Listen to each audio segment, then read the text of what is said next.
Film ఇండస్ట్రీలో generations గురించి అంటే మా నాన్నగారిది సో అబ్బాయిది ఆర్ నెక్స్ట్ గ్రాండ్ సన్ కూడా అదే అవుతాడు యాక్టర్ అయితే. సో ఎవరో ఫ్యామిలీస్ వాళ్ళు ఇండస్ట్రీలో ఉన్నారు. సో అలా ఫ్యామిలీస్ ఉన్న వాళ్ళు ఎక్కువ మంది ఇండస్ట్రీలో ఉన్నారు.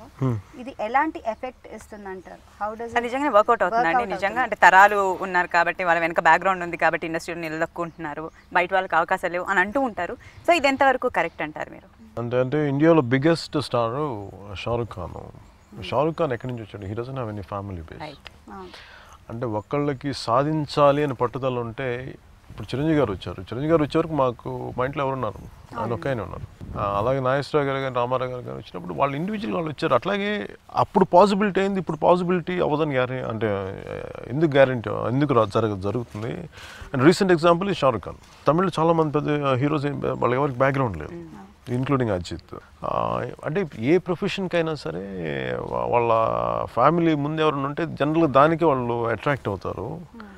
అంతేగాని ఇది ఒక్క ఫ్యామిలీ ఒక్కళ్ళకి అనేది అంటే కొంచెం ఇబ్బంది ఉంటుంది. చూసే వాళ్ళకి ఏమవుతుందంటే ఒకసారి ఉన్న సపోజ్ మా ఫ్యామిలీ నుంచి ఎక్కువ ప్రాజెక్ట్ చేసుకుంటే ఏమైపోద్దంటే మిగతా వాళ్ళకి అవకాశాలు